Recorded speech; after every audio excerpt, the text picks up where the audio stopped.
Hello friends, welcome to dream destinations India. सोरा में आज हमारा दूसरा दिन है और आज के दिन की शुरुआत हम करने जा रहे हैं वाह काबा वाटरफॉल से। वो ऊपर वहाँ पर टिकट काउंटर है जहाँ से टिकट लेने के बाद हमको नीचे जाना है। एंड मैंने ये झूला देखा और मैं अपने आप को रोक नहीं पाई because I love this kind of झूला। तो थोड़ी देर यहाँ झूला झूलने के बाद और हम फिर बढ़ेंगे वाह काबा वाटरफॉल्स की तरफ। तो स्टे ट्यून क्योंकि इसके बाद हम जाने वाले हैं Dawki. Dawki is a river जो बहुत ही खूबसूरत है, जो वर्ल्ड फेमस है, जिसके बारे में हमने बहुत सुना है और जाकर देखते हैं।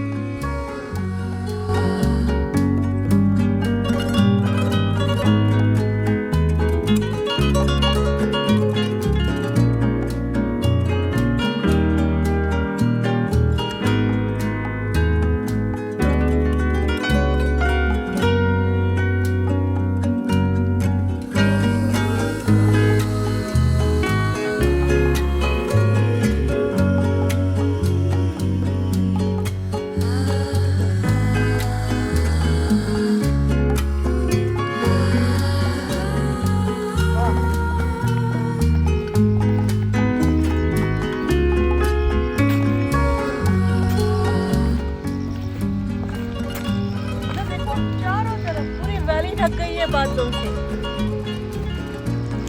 Just wow.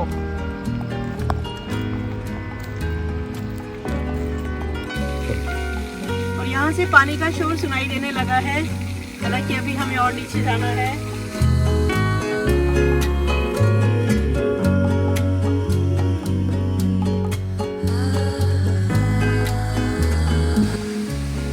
This is a seasonal waterfall और बारिश के टाइम ये काफ़ी ज़्यादा फ्लो से नीचे गिरता है। नीचे एकदम एक नैरो वैली दिख रही है, वहाँ पर ये जाता है वाटरफॉल। और आई वाज जस्ट वंडरिंग कि इसको वाह काबा वाटरफॉल्स क्यों कहते होंगे।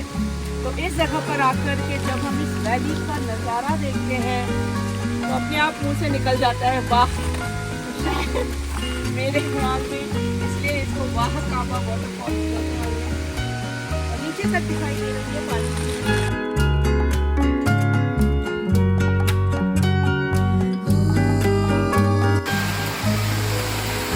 देखिए कितना सुंदर लग रहा है ऊपर से पानी गिरता हुआ, बिल्कुल सफेद।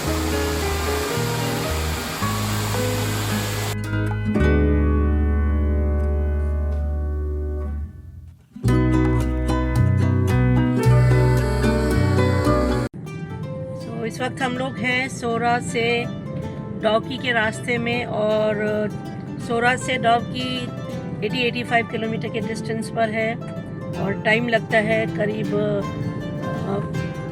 2.5 से 3 घंटा तो लग जाता है आराम से, क्योंकि पूरा पहाड़ी रास्ता है और गाड़ी आप बहुत तेज़ नहीं ड्राइव कर सकते हैं और बारिश भी होती है तो मिनिमम टाइम इतना लग ही जाता है। और इस समय भी बारिश हो रही है और सामने मुझे कुछ बादल भी वैली में दिखाई दे रहे हैं जो मैं आपको आगे पहुंचकर दिखाऊंगी जब हम कहीं पे रुकेंगे, ब्रेक लेंगे।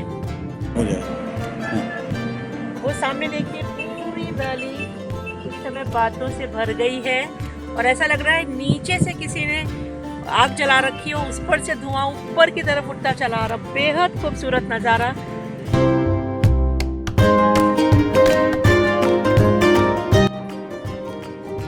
हम लोग अभी डाउकी के रास्ते पर हैं, लेकिन पिछले 2 घंटे से एक ही जगह पर खड़े हुए हैं। Huge traffic jam. एंड मैं आपको भी बताना चाहूँगी, अगर आप यहाँ आने का प्लान कर रहे हैं so please avoid weekend, Friday Saturday Sunday तो बिल्कुल प्लान मत बनाइए आप इस एरिया में आने का, क्योंकि ऐसी हालत होने वाली है। और लोकल्स की माने so it happens every weekend. और जैसा कि हमने देखा था कि यहाँ पर बहुत रश है और इस वजह से पार्किंग के लिए भी हमें अच्छा खासा स्ट्रगल करना पड़ा। और जिस जगह पर अभी हम जा रहे हैं वहाँ से पार्किंग का डिस्टेंस बहुत ज़्यादा है और पैदल चलते चलते काफ़ी थकान लग रही है, लेकिन उम्मीद कर रहे हैं कि आगे जा कर के काफ़ी अच्छा नज़ारा हमको मिलने वाला है।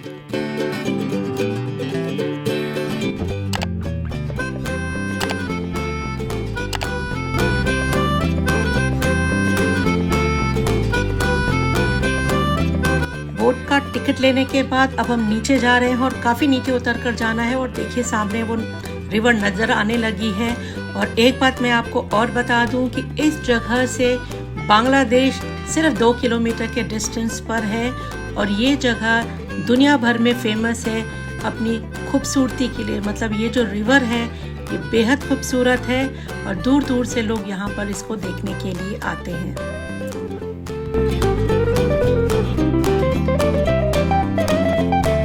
फाइनली मुझे अपनी बोट नज़र आने लगी है और वो सामने मेरी बोट है जिसमें मैं अब जाने वाली हूँ। हालांकि भीड़ काफ़ी है लेकिन अब इस जगह पर आकर के अच्छा लग रहा है और बस मैं बोट पर बैठने जा रही हूँ।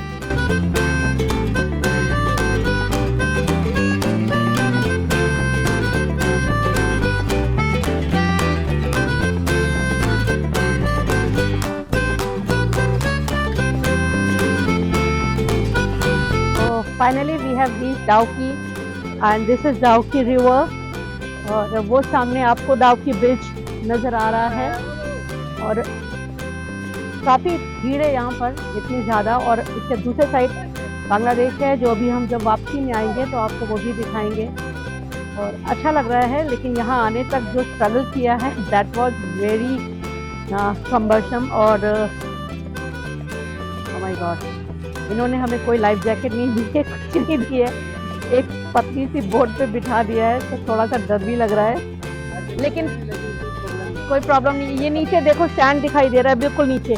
वाओ, और पानी देखिए कितना साफ है कि नीचे पेबल्स एकदम क्लियरली नज़र आ रहे हैं। हालांकि विंटर सीजन में ये क्लैरिटी किसी और लेवल पर होती है, उस समय पानी क्रिस्टल क्लियर नज़र आता है और बेहद खूबसूरत ये रिवर। और वो देखिए सामने आपको सस्पेंशन ब्रिज भी नज़र आ रहा है।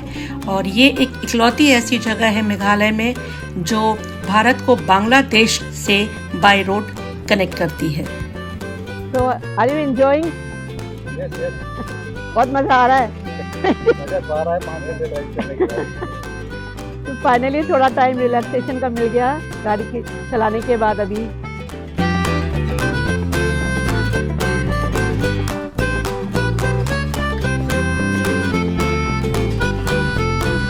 तो इस जगह पर एक छोटा सा आइलैंड सा बना हुआ है और हमारे बोट वाले ने अभी हमें यहाँ रोका है। थोड़ी देर बोला आप 15 मिनट यहाँ पर रेस्ट करिए, इधर उधर एक्सप्लोर करिए and after that we will go back. और इस जर्नी में बहुत मज़ेदार अनुभव हुए हमें। शुरू का स्ट्रगल, पार्किंग का स्ट्रगल, लेकिन फाइनली इस जगह पर पहुँचकर बहुत अच्छा लग रहा है। It is a worth place in Cherrapunji Dawki. आप ज़रूर आए। इस नदी में मछलियाँ भी बहुत तादाद में पाई जाती हैं, तो यहाँ पर आपको ऐसे बहुत सारे फिशरमैन भी नज़र आएंगे जो मछली पकड़ने के लिए यहाँ आते हैं।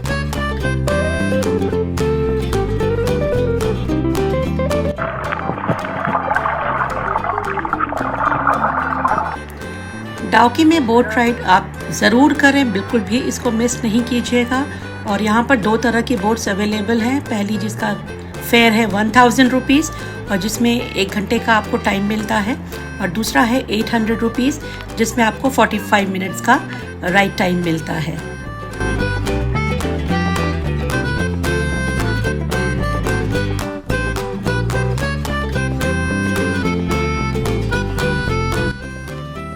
इस खूबसूरत नदी में बोट चलाने का भी अपना मज़ा है। और एक बात और बता दूं कि यहाँ पर motor boats are not allowed. इसी तरह की बोट जिन्हें हाथ से चलाया जाता है, सिर्फ आपको यहाँ पर वही नजर आएंगी।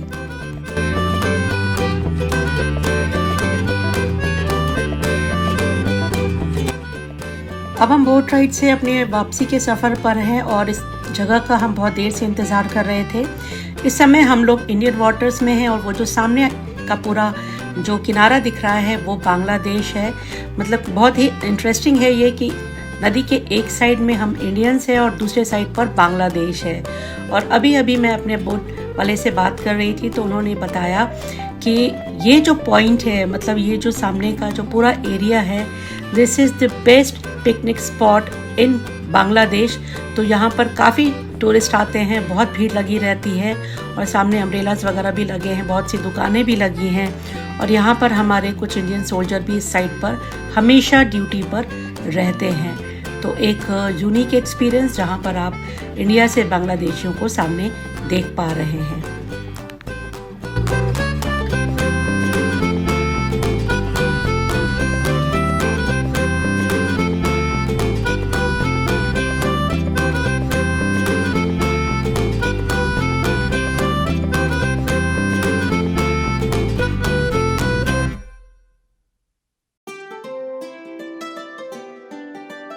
Now we are on our way back to Sohra और आज का पूरा दिन काफ़ी हेक्टिक था। इस समय 6:30 हो रहे हैं और हमें पहुंचते पहुंचते सोहरा 9 साढ़े 9 बज जाएंगे। मौसम काफ़ी ख़राब हो रहा है, तो मैं आपसे विदा लेती हूँ। हम कल फिर मिलते हैं।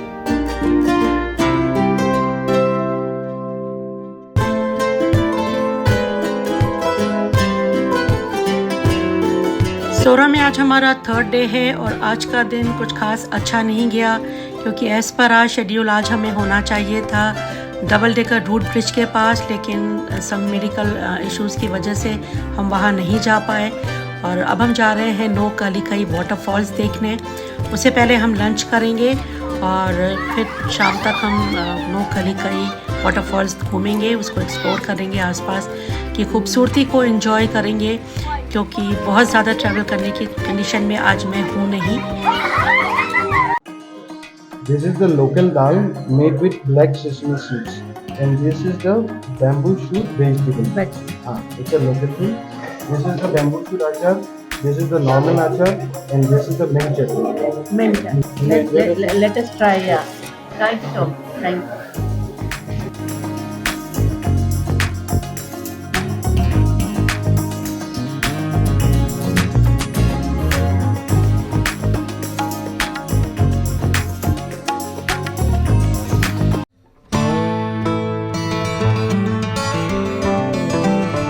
नो कालिकाई वाटरफॉल भारत का सबसे ऊंचा वाटरफॉल है, जो करीब 340 मीटर की ऊंचाई से गिरता है और इसी वजह से ये काफ़ी फेमस है। दूर दूर से लोग इसे देखने के लिए आते हैं। मगर इस खूबसूरत वाटरफॉल्स के पीछे एक बेहद दुखद कहानी है। कहते हैं कि ये जो जगह है, जिसका नाम एक कालिकाई नाम की महिला के ऊपर रखा गया था और उस महिला के पति की मृत्यु हो गई थी। बाद में उसने दूसरी शादी की, क्योंकि उसकी एक बेटी थी और उसने सोचा कि इस प्रकार से बेटी का पालन पोषण अच्छा होगा और उसे पिता का प्यार भी मिलेगा। कहीं ना कहीं वो बेटी को देखने के लिए, उसको टेक केयर करने के लिए इतना समय दे देती थी कि अपने दूसरे पति को समय नहीं दे पाती थी, और इस वजह से उसका पति उससे काफ़ी नाराज़ रहता था और वो ईर्ष्या से भर उठा था। और ऐसे में एक दिन उसी ईर्ष्या के वशीभूत होकर के उसने उस बच्ची को मार डाला। ना सिर्फ उसको मार डाला, बल्कि उसको पका करके उसने उसकी माँ को खिला दिया था। जब उसको इस बात का पता चला, मतलब उस महिला को, कालिकाई को जब इस बात का पता चला, तो वो इतनी दुखी हो गई कि इसी जगह पर आकर के उसने नीचे छलांग मार दी और उसने अपनी जान ले ली थी। और तब से इस जगह का नाम नो कालिकाई उसी के नाम पर पड़ा और ये उसकी दुखद कहानी को आज तक बयां करता है।